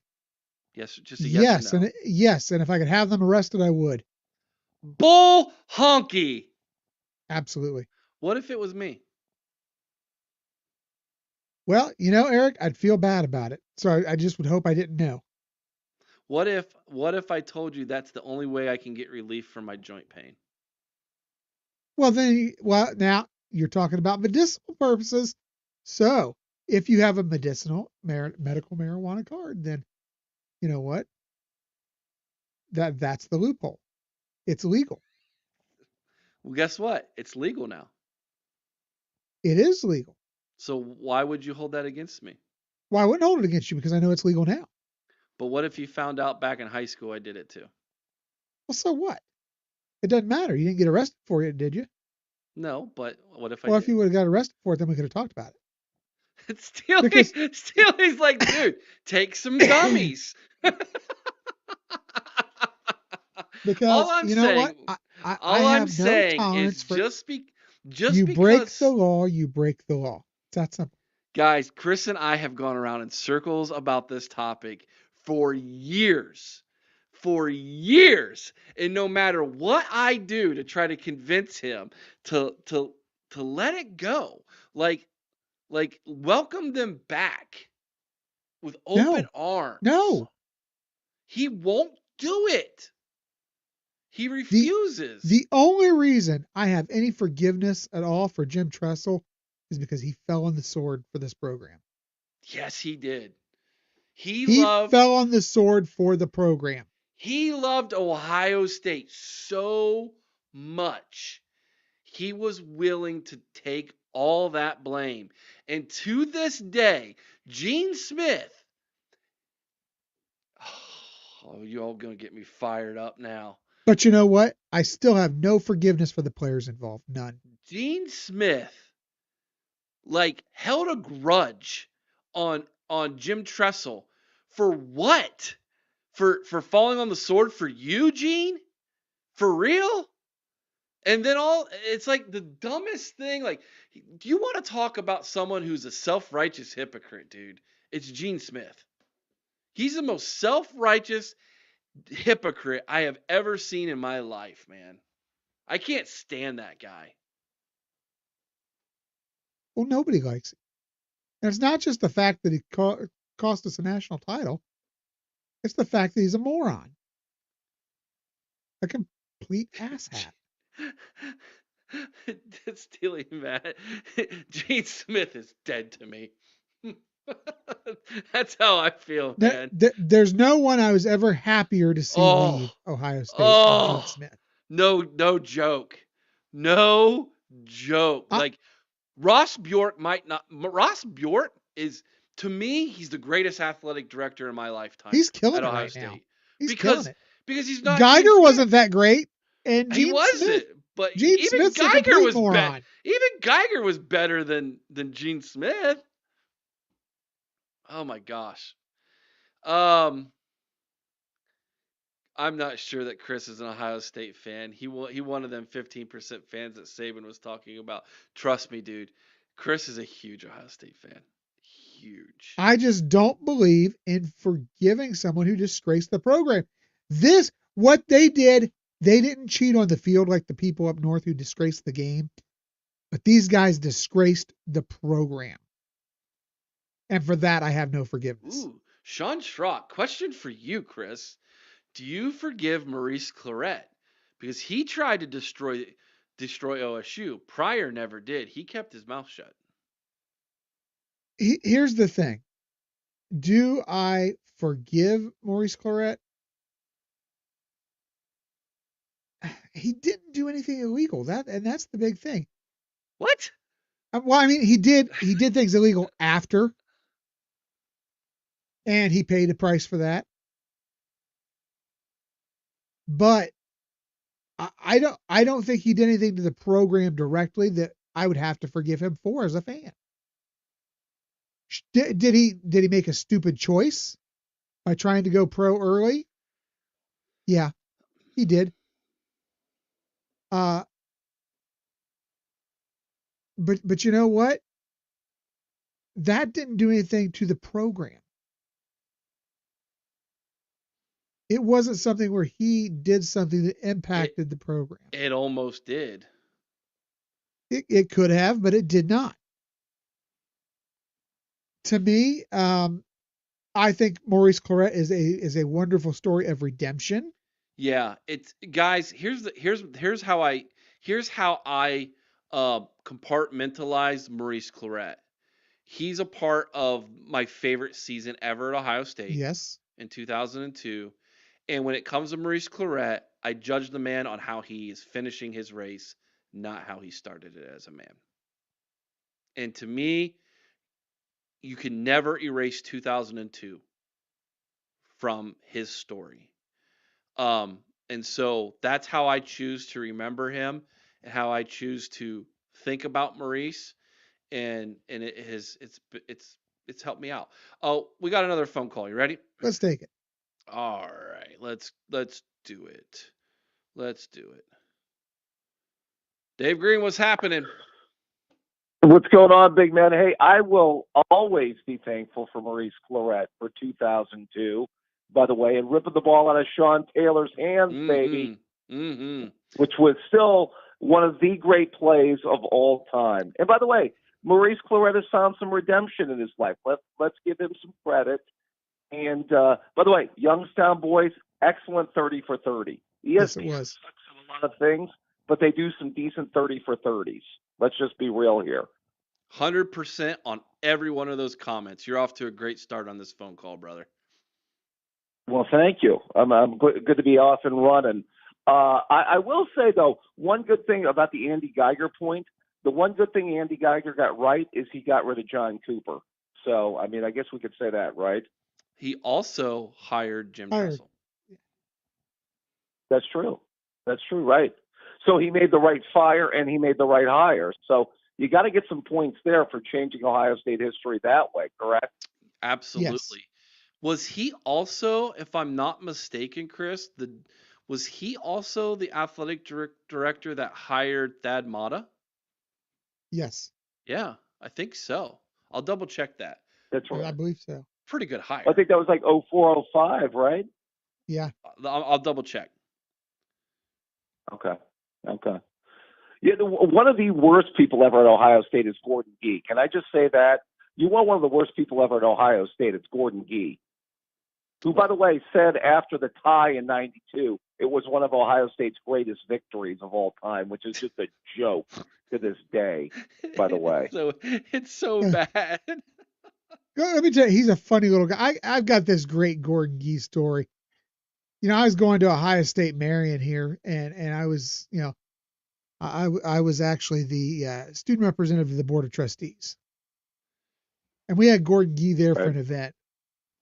And Gordon Gee is at the middle of this, or at this event in the middle of the day. And, you know, we got speakers up there. And I look over at his table, and Gordon Gee is sitting there sound asleep at the table while the speakers are at the podium. I mean, sound asleep. Super nice guy. He really was. Super nice guy, but wow. The elevator did not reach the top floor. He was just tired, man. He was tired. He was very tired. Guy for being tired. By the way, Thad Matta was the last hire Andy Geiger made as athletic director at Ohio State. By the way, Boggs, I gotta say, I thought you would draw more people for an Ohio State basketball podcast. I mean, I still can't understand why Ohio State basketball can't be, you know, really good. I don't know. I mean, it's a sleeping giant, dude. The basketball program is a sleeping giant. You know, if they were healthy all this year and just learned how to close out some games, it's deeper than that. Tune in tomorrow, guys. The basketball podcast will be dropping here on YouTube tomorrow. I have a great guest, Burke from the Often Daunted podcast and Indiana podcast. Ohio State, if they beat Indiana Saturday, they punch their ticket to the NCAA tournament. You're number one. You think? Oh yeah. They're not even on the bubble. You don't still consider them a bubble with Indiana? No, they're off the bubble. They're one win out. If they win one more game, they're in. Dude, all the bubble teams have lost except for Ohio State in the last 2 weeks. And Ohio State does have, about 10 of those tier 1, tier 2 type wins. They have more tier 1 wins than Indiana does. Yeah. If they beat Indiana in Bloomington Saturday, Mark it down. Doesn't matter what they do in the Big Ten tournament. They're going to the NCAA tournament in year number 1 under Jake Diebler. And that is a huge accomplishment if you understand the issues that Jake Diebler has with this basketball team. And I know this is a football podcast, guys, and I don't want to get down the rabbit hole of basketball because I can actually talk basketball much more than football because I understand it a lot better, actually. Here's the thing. Jake Diebler's been coaching this team with his one arm tied behind his back all season. And he's done a heck of a job. And no one understands that, man. No one does. Michi Johnson left the team after 10 games. Left the team. Yeah. Like MIA, right? Aaron Bradshaw is supposed to be your starting center. Been in and out. Doesn't even play half the time. Wasn't available for a part of the season. You got Stewart out of position trying to play the 5. He's not a center at all. Okay. And anyways, I'm sorry. I'm just going down. I'm going down the rabbit hole. Don't need to do it. Tune in tomorrow if you want to hear more about basketball. All right, what you got, brother? Keep hitting us, man. No. Just real quick, I'm going to get to my question. I agree with you, Boggs. If he can make the tournament his first year, I think that's a feather in his cap, and it'll show maybe he's not in over his head, which I think would be really good, and I think would be a solid start. Hey, I wanted to ask you, because I know you guys have broached this subject before, but with kind of the stories that are coming out about scum, what are your thoughts about what we may be seeing coming down the road? I mean, I am thinking that vacated wins for sure. I just still think scholarship reductions, and I think there's still a strong possibility for a postseason ban. I don't know. What do you guys think? I know you guys have talked about it before. Maybe but more and more news is kind of like coming out. So what do you think? Well, Eric's in denial. He thinks the NCAA is a failure and will do nothing. I'm totally the opposite. I think the NCAA is on steroids right now. They're feeling themselves quite a bit. I think that they are out there to prove a point. I firmly believe that the NCAA is going to try to truly hammer them. I look for a vacated wins, vacated natty penalty, or I look for scholarship penalties. I look for potential bowl ban. And honestly, let's be 100% honest. I think the truth probably falls somewhere in between. Okay. That's the exact same thing that Zach Smith said today. 100% exact same thing. Really? Now, if you listen to Scoop, they believe that their hammer is coming. If you listen to Michigan podcast, they believe that there is going to be no hammer.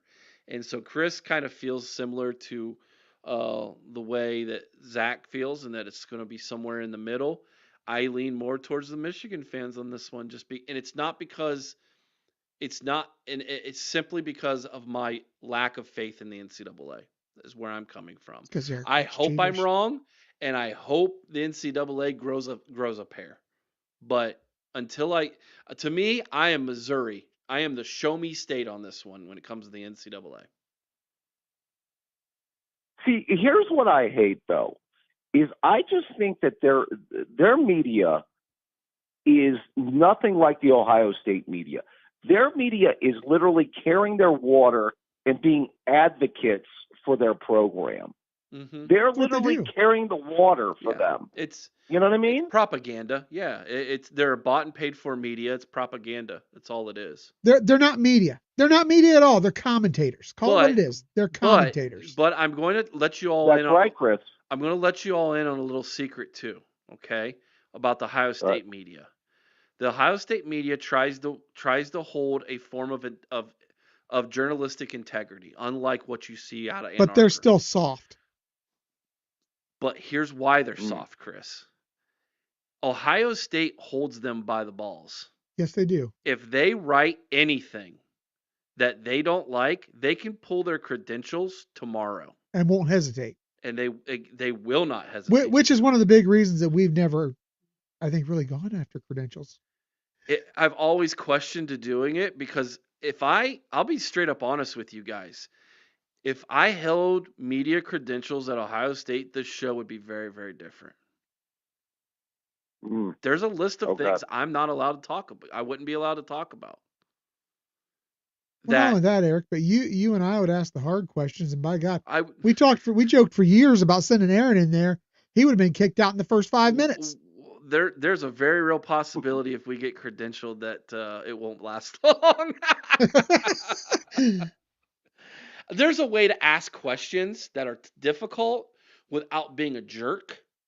Doug Lesmerises. Right. Doug Yes. Lesmerises is the best. He at does it, a good job at but that. he's not there anymore. Right. He's like semi part-time retired. So Yeah, he's coming after the South on his podcast, by the way. He does it. Yeah, right. I mean, the one thing though about listening to the scum people in their media, it's just it's such advocacy, it's such propaganda. Yep. They're not even willing to ask a tough question or broach a tough subject. It's just so sad that they're like bought and paid for by them, and they're just towing a company line. Mm-hmm. I mean, this is nothing like when Ohio State went through Zach Smith or when Ohio State went through Tattoo Gate. I remember those things. I lived in those worlds. Our media was not like their media, just trying to cover up garbage. No, and you all remember who broke that story, don't you? It was Ari Wasserman. Yeah. Zach Smith or on the Ari tattoo? Wasserman broke that story. Would you like to take a guess where he is not at right now? That's right. Right. He's doing him and Andy Staples got a show. Yeah. He's no longer on the beat. So right. and I'm not saying that he was kicked off the beat, but I'm telling you right now, dude, that there was probably a little bit of belief. If I go down this path, I better make sure I've got a good backup, because I'm not saying that that's why he's no longer at Ohio State, but Ari Wasserman is the one who broke that story. But Eric, you know as well as I do, even if they don't kick you off the beat, they can sure make life difficult for you, where you just want to leave the beat yourself. They'll never call on you to ask a question. Yeah. Like ever. Makes it incredibly difficult to do your job. Put it to you that way. But to the point, with the Michigan media, they are let's call it what it is. They are the CNN of media anymore. They are nothing more than commentary spewing out their personal views. But you know what? You could say the same thing. And it wasn't an attack it's not trying to be a political attack. All of your cable news shows like that are no longer news. They are commentary. Oh, absolutely, 100%. And that's all Michigan is commentary. So just so you all are aware, like literally the Michigan media are handed their talking points from the university. That's right. Like, here's what you're going to discuss. Here's what we want you to talk about. I kid you not. That's what they do.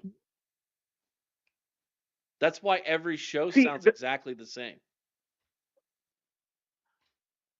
See, Boggs, I have to say, though, I got to disagree with you, man. I cannot see how this program can do what they did for a almost 3-year period before they kicked the Stallions out in 23. Mm-hmm. And, knowing what they did and how it had the effect it did on games and outcomes of games, I can't see how they can't be punished for that. I mean, the man was on the sideline. And if you ever notice, whenever they ask their people about what happened or what his role was, and they're giving him game balls and they have him in the sideline, and their whole people up there went from, you know what, there's nothing to see here, it's just stealing signs, to, you know what, he's a lone wolfer. They changed their story real quick on that, by the way, which is just totally showed that they were just trying their best to weasel their way out of this whole situation. Well, and their latest stance is, Well, yeah, we might have did it, but it wasn't that bad. That's right. I mean, come on. Here's the thing, and I know I've said this repeatedly, and I still believe they disgraced the game of football. They, as Eric pointed out, they ruined careers. The guys who are probably going to be ruined the most are like the GM in Minnesota who just drafted JJ McCarthy because he was a product of the cheating. You know, I don't get how you don't absolutely hammer these guys and bring a sense of order back to college football, because if you don't, it's only going to get worse. It can only get worse from here. Oh, 100%. What's if the NCAA? I've been listen, guys. I think about this. You ever seen that meme where that guy's laying in his bed with his wife, and he's in deep thought, and The thinking, yeah. she goes, Wonder what he's thinking. He's probably thinking about another woman. He's over there thinking about, I wonder how the NCAA is going to punish Michigan. Like that's me, right? I have thought way too much about this thing. Like the what if they aren't punished?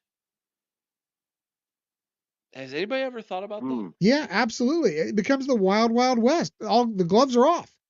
What's stopping Ohio State then from saying, all right, let's hire a professional hacker and let's start hacking into the all of the servers for every university and watch every practice from all of our opponents in 2025.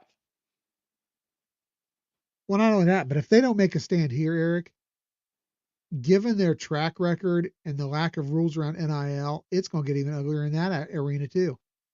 Mm-hmm. You're going to have people saying, I'm going to do whatever I want with NIL because you know what?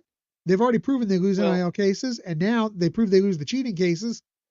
So nothing's going to happen. I'm just going to go for it. They're going to be doing something about guardrails with NIL. Ross Bjork even mentioned that today, that the Big Ten and the SEC are coming together on that. That's going to be something that is coming down the pike very soon.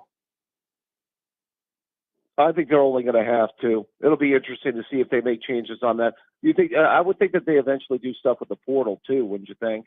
Oh yeah, they're going to have to. I think they're going to have to limit to one transfer, or they're going to have to tighten up a lot of these rules that they have right now, including recruiting windows, signing windows, everything. Because right now, it is impossible to be a college football coach and have a life outside of your office. You're going to see that winter window changed, first of all. That's going to be one of the first things.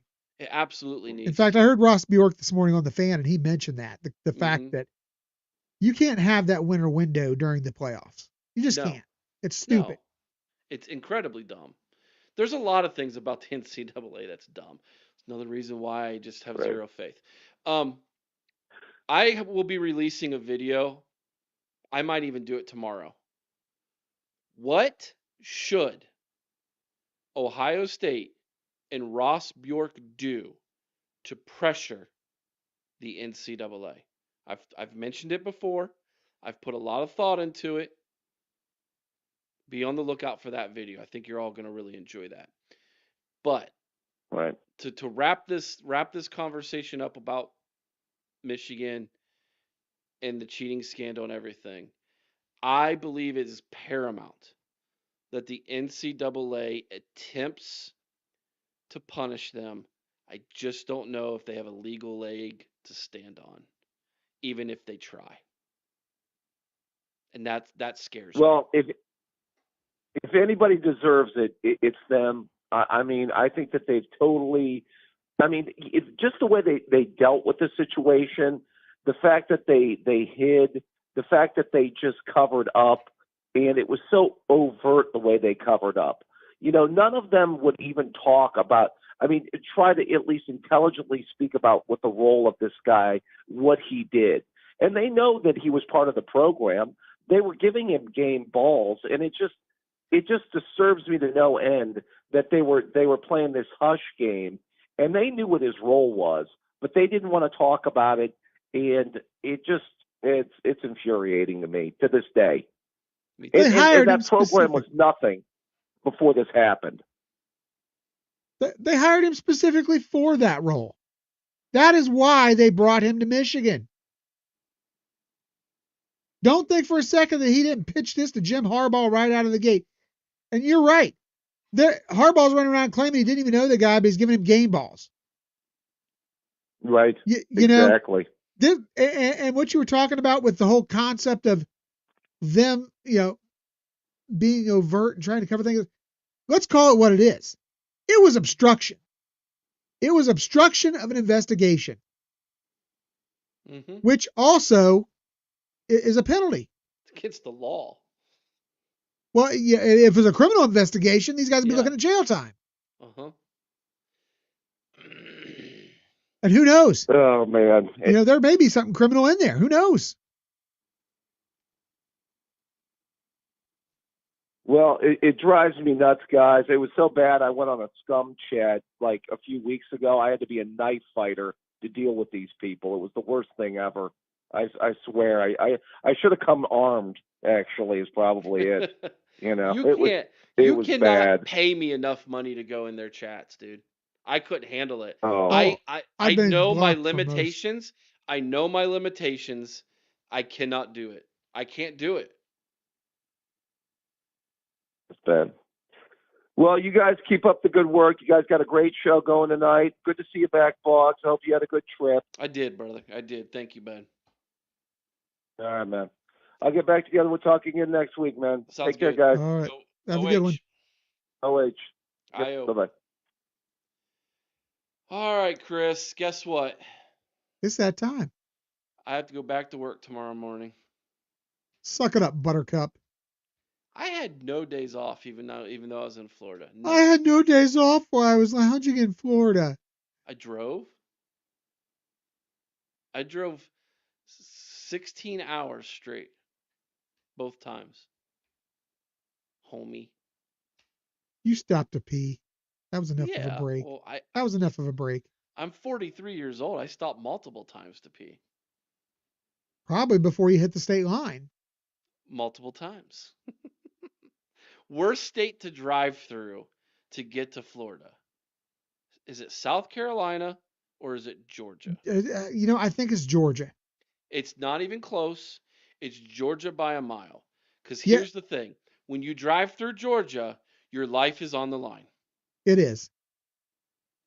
Mainly because the football players are out there on the roadways.